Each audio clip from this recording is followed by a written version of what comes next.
할렐루야. 예수님께서 확실히 부활하셨습니다. 확실히 믿으십니까? 100% 믿으십니까?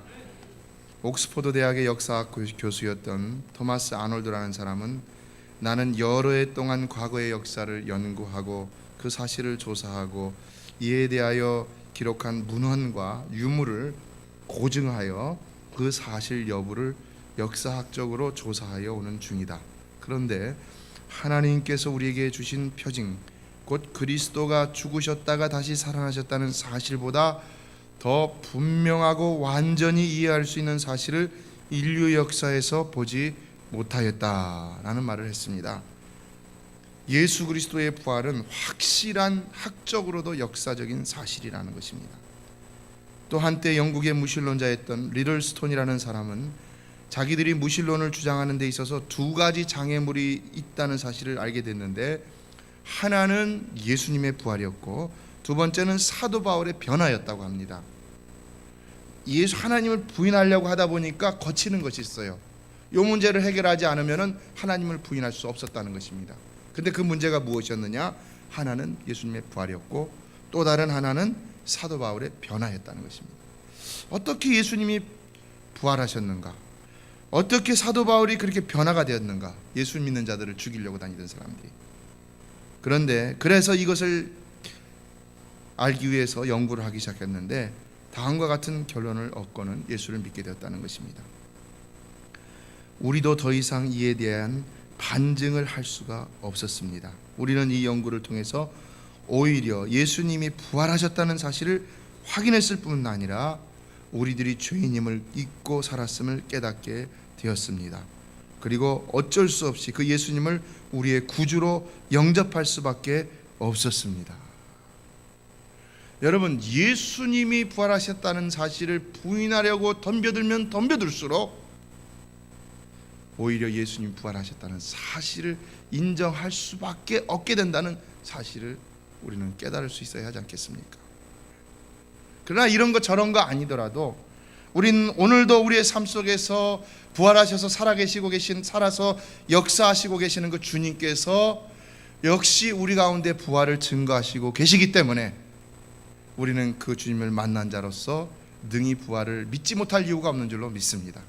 믿지 못할 이유가 없습니다. 새벽에도 말씀드렸지만 예수님의 부활이 없었더라면 어떻게 그가 십자가에 달릴 때 흩어졌던 그의 제자들이 다시 돌아와서 생명을 내어놓고 그 예수를 전하다가 순교할 수 있었겠습니까? 예수님의 부활은 확실히 있었고 그러므로 그들도 예수님과 같이 부활할 수 있다는 믿음이 있었기에 죽음 앞에서도 두려워하지 않고 순교하기까지 복음을 전할 수 있었다는 것입니다. 그러므로 우리도 또한 예수의 부활이 우리의 부활이 됨을 믿고 또한 그 부활을 믿는 신앙으로 예수 그리스도께 올인할 수 있어야 한다는 것입니다. 그래서 그 부활을 늘 전하는 삶에 우리의 삶을 걸 수 있어야 한다는 것입니다. 그러나 그 부활은 단지 죽음에서 생명으로의 부활뿐만이 아니라고 했죠. 그것은 죽음과 같은 어떤 절망적인 상황 속에서도 다시 일어나 놀라운 축복과 영광으로 나아갈 수 있는 기독교만이 가지는 하나님의 능력의 방편이 된다고 했습니다. 그래서 독일의 신학자 에릭 사우의 말을 빌어서 제가 지난 토요일 날 우리는 항상 예수님의 부활과 우리의 부활 사이에 서 있는 자들입니다 라고 말씀을 드렸습니다.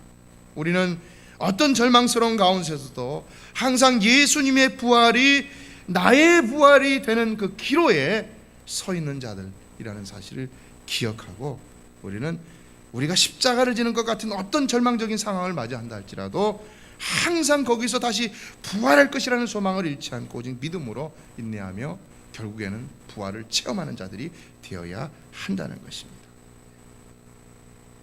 어제도 말씀드렸지만 사실 세상에는 누구도 근심과 걱정과 염려를 하지 않을 수 있는 상황 가운데 살아가는 사람은 없습니다. 그렇죠. 잘 살고 평안하실 것만 같은 장로님들, 권사님들, 집사님들의 삶 속에도 보면요, 다 모두가 힘들고 어려운 형편들이 있다는 것입니다. 재정적으로 어려움이 없을 것 같아도 다 재정적으로 어려움이 있고요, 건강적으로 건강할 것 같아도 건강적으로 다 문제들이 있는 분들도 있고요, 또 이것이 아니면 저것이 문제가 있고요, 저것이 아니면 이것이 문제가 있고요. 적은 것 같지만 적지 않은 문제들이 항상 공존하고 있다는 것입니다. 세상에 살면서 우리가 문제에 직면하지 않고 살 수가 있겠습니까? 그러나 우리가 어떻게 살 수 있다는 것입니까?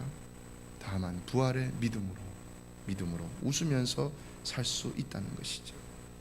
그래서 늘 낙심하지 않고 기도함으로 우리의 환경이 바뀌기보다는 우리의 믿음을 지키면서 살아가고 있는 것이죠. 걱정 근심 무거운 짐 없는 사람 누군가 부질없이 낙심하고 기도드려 아르세 이런 진실하신 친구 찾아볼 수 있을까?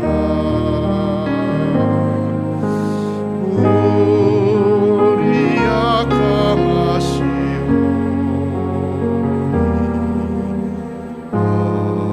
어찌 아니하를까? 걱정 근심이 떠나갈 날이 없지만 그러나 부활의 주님을 믿고 우리가 그 주님께 우리의 모든 짐을 맡기며 기도하는 삶을 산다면 우리는 어떤 어려운 상황이라도 넉넉히 이기면서 분명히 살아가게 될 줄로 믿습니다. 이 믿음 가운데는 부활의 승리라는 능력이라는 이 놀라운 근거가 밑받침하고 있는 것입니다. 저는 여러분의 기도 덕분 가운데 지난 주간 부흥 산상 집회에 잘 다녀왔습니다. 감기가 걸려서 갔는데 감기 증세가 전혀 나타나지가 않았습니다. 그래서 그분들이 제가 감기 걸린지도 몰랐습니다. 7시간을 쏟아부었는데요 1시간도 기침을 한 적이 없습니다. 오히려 하나님께서 힘주시고 능력 주셔서 말씀을 전하고 돌아왔습니다. 할렐루야. 집회 후에 간증을 나누는 시간이 있었는데요 워낙 그곳은 지난 20년 동안 유명한 부흥사 목사님들이 다녀가는 곳이기 때문에 이 어린 무명의 목사가 와서 무엇을 할 것인가, 또 첫날부터 목소리를 크게 막 설교를 하니까 제가 좀 긴장을 많이 했었습니다. 그러니까는 그 권사님들이 생각했대요. 이제 은혜 받긴 다 틀렸다. 그냥 기도나 열심히 하다 가자.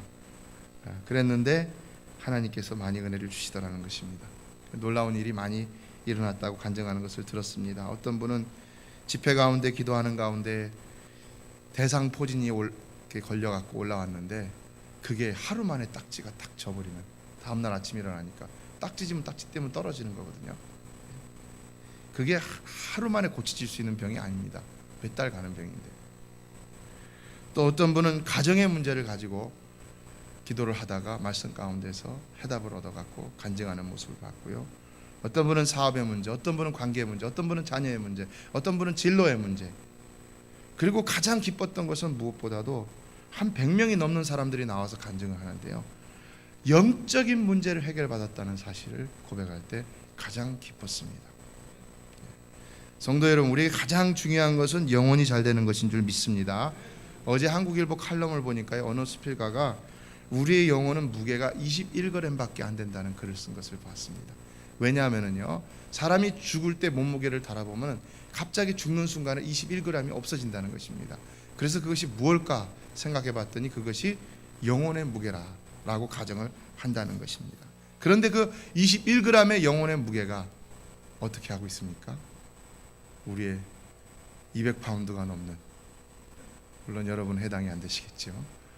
이런 육중한 몸을 갖다가 다 지배하고 삶을 지배하고 있다는 것입니다. 놀랍죠? 그래서 우리는 항상 우리의 삶이 먼저 영혼이 잘 되기만을 간구할 수 있어야 하는 것입니다. 그러면 영혼이 잘 된 같이 범사가 잘 되고 육신도 강건해지는 축복을 받을 수 있다는 것입니다.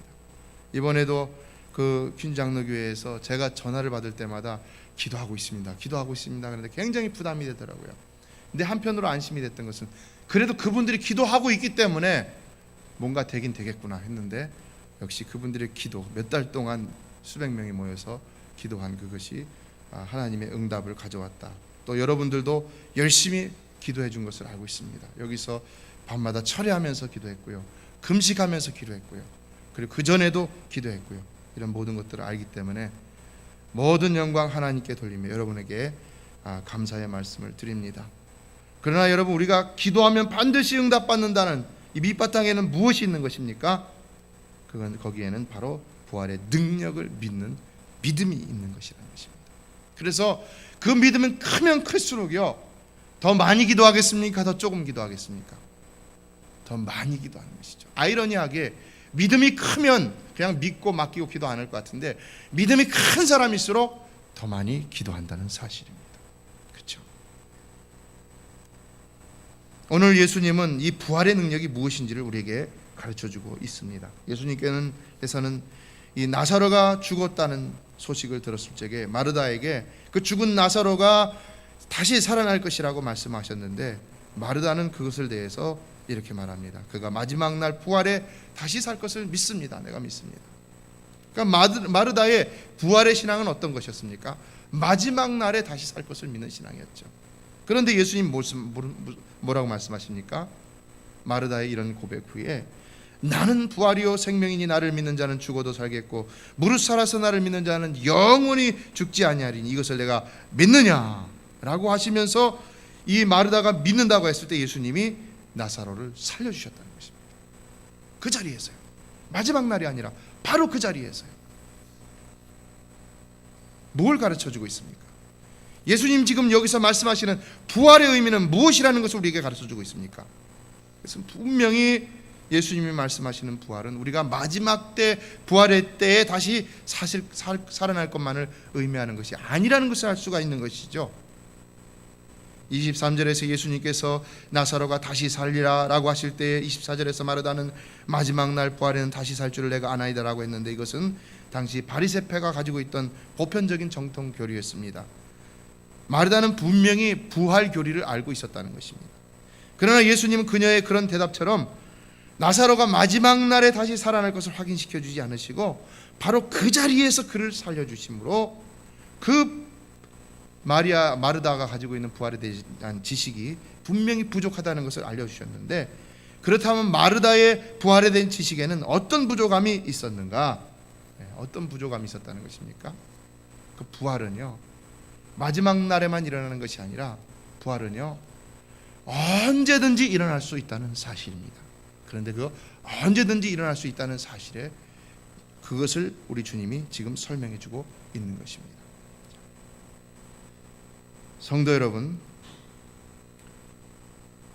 부활하신 주님을 믿는 우리는 언제든지 그 주님이 함께 하시기만 하면 어떤 절망스러운 상황 가운데서도 언제든지 부활의 역사를 체험할 수 있는 줄로 믿습니다. 이것은 때와 형편을 말하고 있는 것입니다. 우리 주님께서 지금 이 마르다에게 가르쳐 주시고자 하셨던 부활에 대한 지식의 부족함을 는 바로 때와 형편을 보충시켜주고 있었던 것입니다. 자, 그것은 무엇이냐?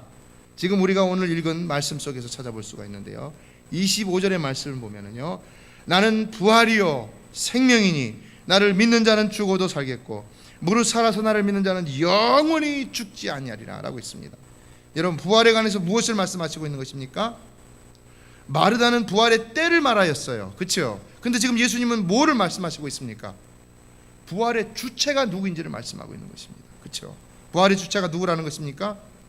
나는 이라고 그랬죠. 예수님이시라는 것이죠. 나는 뭐뭐다. 이거 좀 어려운 말로 말하면 헬라어로 에고 에이미. 요한복음에서 예수님 자신을 서술하는 방식입니다. 나는 누구다. 나는 누구다. 복음서에서 예수님은 곧 부활이시다. 왜냐? 자, 왜 그러셨다는 것입니까? 그 다음에 보면 뭐라고 합니까? 고백이 생명이라고 그러죠. 무엇을 말합니까? 이건 영생을 얘기하는 것입니다. 영생은 죽음이 있습니까? 없습니까? 없죠. 근데 예수님이 죽으셨습니까? 안 죽으셨습니까? 죽으셨죠. 근데 영생하셔야 되죠. 다시 살아나야 됩니까? 안 살아나야 됩니까? 다시 살아나야 되죠. 원래 예수님은요, 죽으실 수 있는 존재가 아니셨습니다. 그는 그야말로 생명이었습니다. 그 자체가 라이프였습니다. 그 자체가 영원하는 영생의 라이프였습니다. 그에겐 죽음이란 단어가 어울리지 않았습니다. 다만 우리의 죄값을 치르시기 위해서, 형벌을 받으시기 위해서 죽음이라는 방편을 택하셨던 것이지, 그것이 그의 모습은 아니셨다는 것입니다. 그러므로 그는 죽으실 수 없는 존재이기에 죽어도 다시 부활하실 수밖에 없으셨다는 것이죠. 다시 말하자면은 그는 실패할 수도 없는 존재요, 패배할 수도 없는 존재이기에 그가 실패와 패배의 모습을 보인다 하더라도 그는 반드시 다시 일어나 자신의 놀라운, 패배할 수 없는, 실패할 수 없는 그 영광스러운 존재를 드러내실 수밖에 없으시다는 것입니다. 그러므로 바로 이런 예수를 믿는 자는 죽어도 그 예수와 같이 살겠고, 무릇 살아서 그를 믿는다면 영원히 그와 함께 죽지 않을 것이라는 말씀을 하고 있었던 것입니다.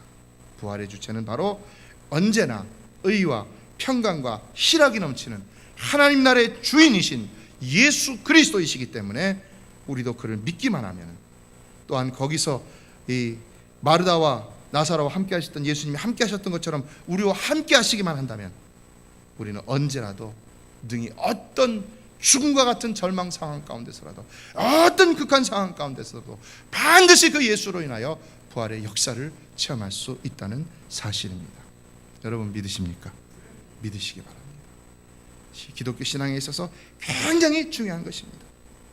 또 믿어야 합니다. 왜냐하면요, 이 부활의 주체이신 예수님께서 마르다 앞에서 나사로의 부활을 행하시기 전에 마르다에게 요구하셨던 단 한 가지가 무엇입니까?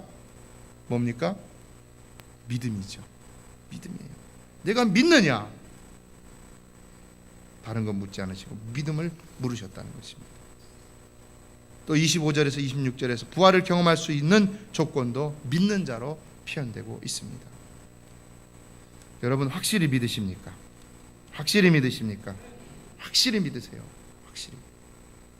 우리 삶의 이와 같이 주님의 부활을 믿으면서도 부활의 역사를 체험하지 못하는 이유는 무엇입니까? 믿음이 부족하기 때문입니다.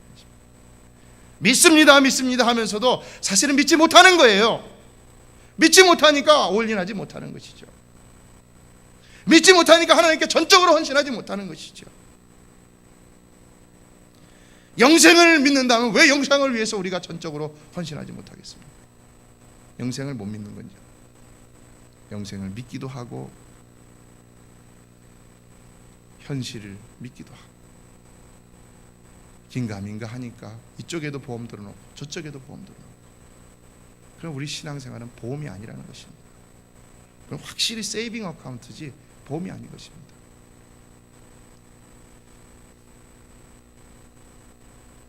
그러므로 우리의 부활 신앙은 오늘 마르다가 고백했던 것처럼 우리가 마지막 날에는 부활할 것을 믿습니다라고 하는 종말론적인 신앙만 되어서는 안 되는 것입니다. 오늘 우리의 부활의 신앙은 오직 그 부활의 주체이신 예수님만 함께 계시다면 오늘 현재 이 자리에서도 또 어떤 인간의 절망적인 문제 속에서도 즉시 일어날 수 있다는 믿음이 되어야 한다는 것입니다. 그래서 레온 모리러스라는 사람은 그리스도를 무덤에서 일으킨 능력이 또한 성도들 속에서도 활동한다. 언젠가 반드시 성도들을 통해 부활의 능력이 증거될 것이다. 성도라면은요, 그리스도를 올바로 믿는 자라면요, 반드시 부활하신 주님이 그 가운데 함께 하셔서 그에게 살아계심의 증거를 보여주기 때문에 그의 입에서는 항상 그 부활의 능력을 증거하는 역사가 일어날 수밖에 없다는 것입니다. 여러분이 살아가면서 살아계신 예수님을 증거하는 역사가 여러분의 입술에서 일어나고 있습니까? 여러분 입을 열었다면 예수 자랑할 수 있는 여러분의 입술이 되기를 주의 이름으로 축원합니다. 왜 그렇게 못합니까? 믿음의 증거가 약하기 때문인 것이죠.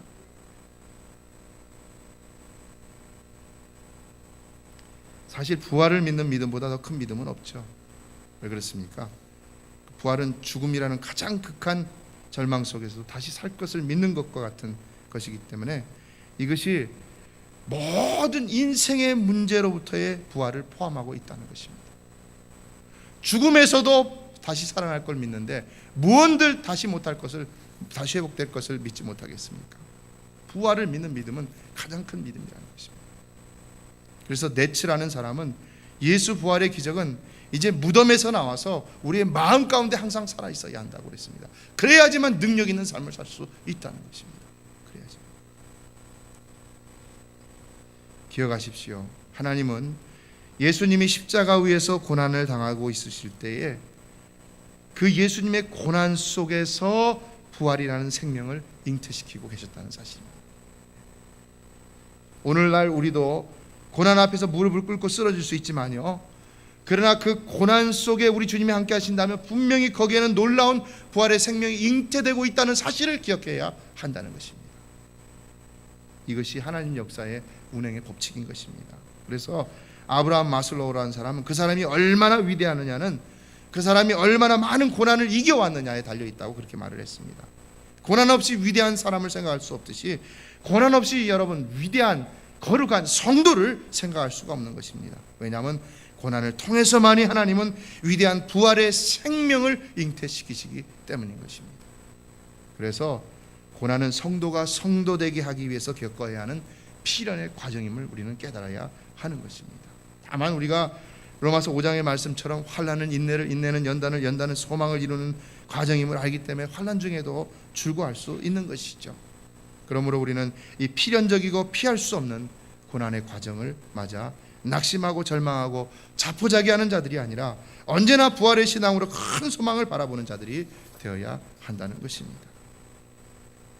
음악의 아버지 바흐 아시죠? 바하라고 배웠는데요, 그렇게 유명한 작곡가가 될 수 있었던 것은 그에게 닥친 고난이 다른 사람들에게 닥쳤던 고난보다도 훨씬 더 컸기 때문이라고 합니다. 그가 9살 때 어머니를 잃고요, 10살 때 아버지도 잃었는데요, 그래서 형 집에 얹혀 살게 됐는데, 형 집에 얹혀 살면서 어떤 사정에서인지 모르겠지만 그가 마음대로 공부를 못하고 달밤에만 형의 서재에 들어가서 음악 공부를 했다는 것입니다. 달밤에. 그러니까 어떻게 합니까? 등불을 켜지 못하고 하니까 달빛을 등불 삼아서 공부를 했다는 얘기죠. 그래서 결국 이 바하가 실명을 해버리게 됐다는 것입니다. 눈을 잃어버렸다는 거예요, 시력을.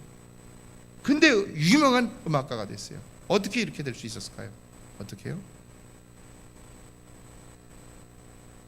이때부터는요, 바하가 마음으로 악보를 읽기 시작했다는 것입니다. 이 말은 뭡니까? 악보를 갖다가 다 외워버렸다는 거예요. 그냥 외워버렸다. 그리고 신비에 새우기 새겼다는 것이죠.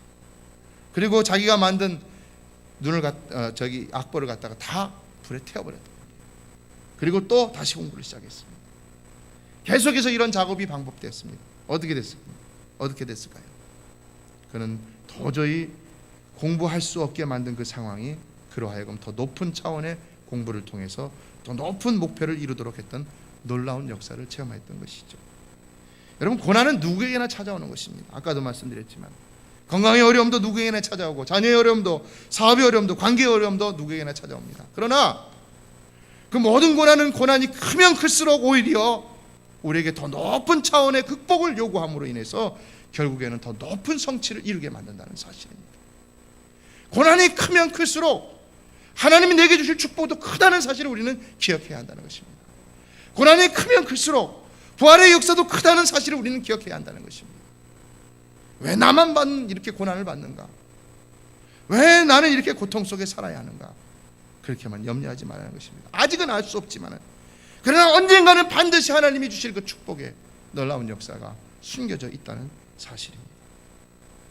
어느 가난한 농부 가정의 벽에 종이 한 장이 붙어 있었습니다. 어떤 사람이 그 종이가 20만 불짜리 유언장이었습니다.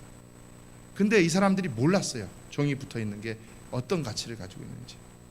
하루는 전쟁터에서 중상을 입고 쓰러져 있는 사람을 갖다가 잘 극진히 이렇게 데려다가 간호를 해줬는데, 그래도 이 병사가 너무 중병에 심하게 다쳐서 중상을 당해서 죽었습니다. 근데 죽어가면서 이 사람들이 너무나도 지극히 간호를 해주었기 때문에 정성이 지극해서 자기가 유언으로 내가 가지고 있는 통장에 있는 돈 전체를 갖다가 이 사람에게 준다라는 것을 쓰고서 사인을 했다는 것입니다. 그리고 줬는데 이 사람들이 돈이 얼마 들었는지 모르니까 그냥 거기다 이렇게 붙여놨다는 것입니다. 근데 나중에 알고 보니까 20만 불이 들어있다는 것입니다. 20만. 나중에 알게 되었어요. 가난하여 힘들고 어렵고 고통 가운데 살다가 결국은 알게 되어서 그것을 쓰게 되었는데, 여러분 무엇을 가르쳐주고 있습니까? 오늘 우리도 본문의 첫 번째 고백을 했던 마르다와 같이 예수님의 그 부활의 유언장이 어떤 가치를 지니고 있는지를 모르고 살 때가 많이 있다는 것입니다. 부활하면은 주일날 그 부활절에만 얻는 부활만 생각합니다. 고난주간 후에 있는 부활만 생각합니다. 그러나 우리는 매일매일 부활의 삶을 살아야 할 줄로 믿습니다. 매일매일 부활의 삶을 살 수 있는 줄로 믿습니다. 우리는요, 부활의 능력을 지니신 예수 그리스도를 믿는 자들입니다. 그러므로 어느 때라도 그가 함께 하신다면 언제든지 부활의 역사를 이룰 수 있다는 것입니다. 근데 이 놀라운 역사를 갖다가 무시해버려요. 부활절에만 생각해요. 안 된다는 것입니다. 날마다 항상 생각해야 한다는 것입니다. 100년 전에 애굽에서 3000년 된 고분을 발견했는데 미이라가 나왔고 그 옆에 꽃병이 하나 있었다고 합니다. 그래서 이 꽃병을 갖다가 런던의 대형 박물관으로 보냈는데 일하는 사람이 실수해가 꽃병을 떨어뜨렸어요. 그랬더니 꽃병이 깨져버렸는데 그 꽃병이 깨진 사이로 완두콩이 몇 개가 나왔다는 것입니다. 완두콩 쭈글쭈글하고 탁탁 해갖고 이거 죽었나 살았나 그랬는데, 이것을 전문가들이 연구한 후에 땅에 심었더니 30일 후에 아주 새파란 싹이 돋아났다는 것입니다. 무려 3000년간 침묵을 지닌 생명이 잠에서 깨어난 것입니다. 뭘 가르쳐주고 있습니까? 중요한 사실입니다. 성도 여러분, 부활의 신앙, 여러분의 부활의 신앙이 아직 나타내 보여지지 못해서 여러분에게 나타날 부활의 능력이 없어지는 것은 아닌 줄 믿습니다. 혹 여러분에게 있는 부활의 신앙이 실천되고 있음에도 부활의 능력이 나타나지 않는다고 해도 그 믿음에는 분명히 소망이 있다는 것입니다. 이 소망은 믿음만 잃지 않는다면 언젠가는 분명히 이루어지고 만다는 것입니다. 어느 전쟁 포로가 감옥에서 쓴 글입니다. 나는 태양이 빛을 발하지 않을 때도 그 태양을 믿으며, 나는 사랑을 느끼지 못해도 믿으며, 하나님이 침묵하고 계실 때도 그를 믿는다. 부활 신앙은 내가 지금 현재 무엇이 이루어지지 않는다고 해서 접을 수 있는 것이 아니라는 것입니다. 내가 현재 지금 무엇이 이루어지지 않아서 하나님이 침묵하시는 것 같은 상황 속에서도 반드시 그 안에는 부활의 생명이 잉태되고 있다는 사실을 믿고 언제든지 그 믿음으로 인내하면서 상황을 극복하고 승리하여 마침내 하나님의 부활의 능력을 체험하는 삶이 되어야 한다는 것입니다. 그러므로 어떤 패배 의식 속에서도 벗어나십시오. 어떤 일이든지 100% 해낼 수 있다고 믿고 행동하는 것이 바로 부활의 신앙인 것입니다. 단 0.5%라도 의심한다면 승리할 수 있는 확률은 10%도 되지 못한다고 합니다. 그러므로 히브리 기대하는 믿음의 주여 또 온전케 하시는 이 예수를 바라보자 라고 했습니다. 온전케 뭡니까? perfectly, 100%를 말하는 것입니다. 우리도 예수 그리스도와 같이 우리의 고난 이후에는 반드시 하나님이 베푸시는 놀라운 축복이 있음을 100%, 100% 믿고 100% 그만 바라본다면 반드시 그의 나라의 삶을 부활의 주님과 함께 경험하게 될 줄로 믿습니다. 이런 삶으로 늘 승리하시게 되기를 주의 이름으로 축원합니다. 기도하겠습니다.